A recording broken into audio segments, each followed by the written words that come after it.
I have been a fan of Susie Linderman's for many years. She worked for me when I was involved with the Sydney Theatre Company, and when you ran the Sydney Theatre Company? When I ran the Sydney Theatre Company, yes, when I was the artistic director, and this opportunity came along, and it just seemed to be a very nice marriage of actress and content. One of the traps of a play which is biographical is that it can just be a series of, and then I did this, and then I did this, and then I did this. So the challenge for the director is to find a context for each of the sections of the play, so that you feel as though each has a particular reason for existing, and it takes you a further part on the journey. This play is a great example of how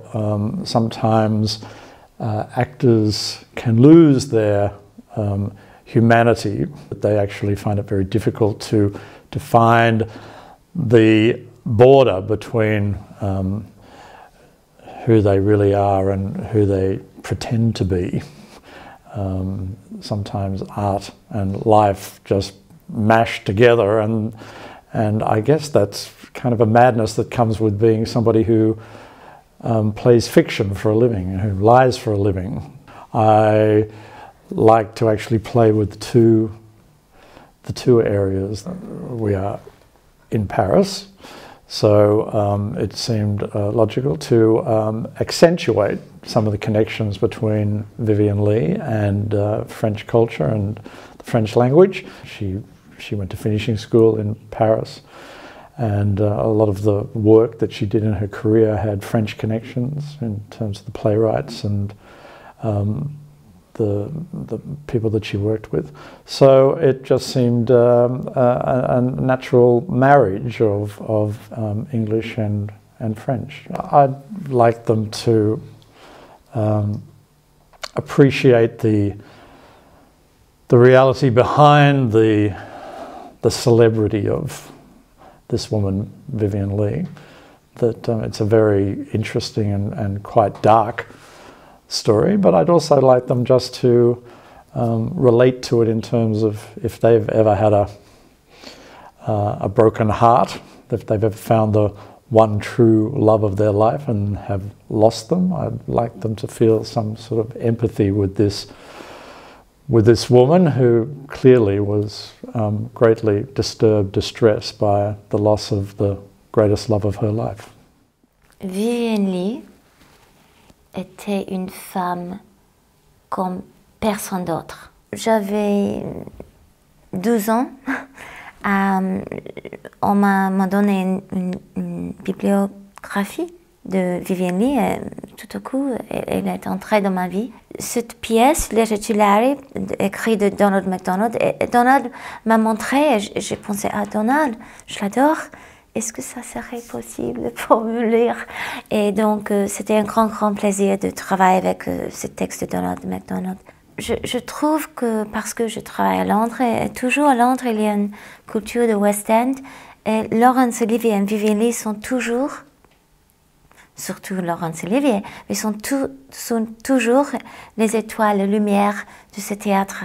Cette histoire d'amour, c'est extraordinaire, c'est très spécial. Même 50 années après le mariage de Vivien et Laurence Olivier, il y a 1000 personnes du monde qui parlent de Larry and Viv, Viv et Larry. Ils sont devenus une légende éternelle.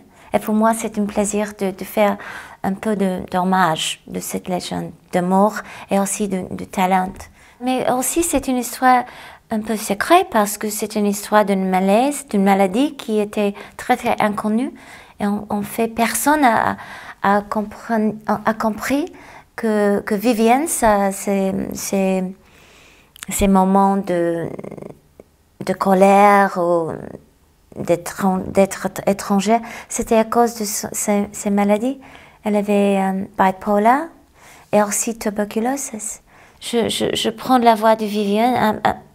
c'est pas une impression, c'est juste que je me sens comme Vivienne, je trouve que je parle un peu plus, comme elle.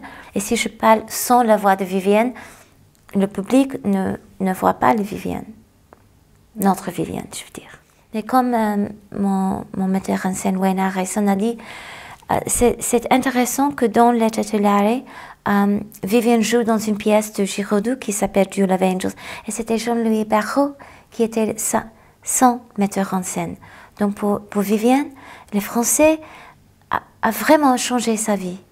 Et elle a dit ça elle-même. Et dans le film Lady Hamilton, le film commence avec une scène dans laquelle Vivienne parle en français. J'espère bien que le public peut apprécier comment la fragilité est aussi une fortitude.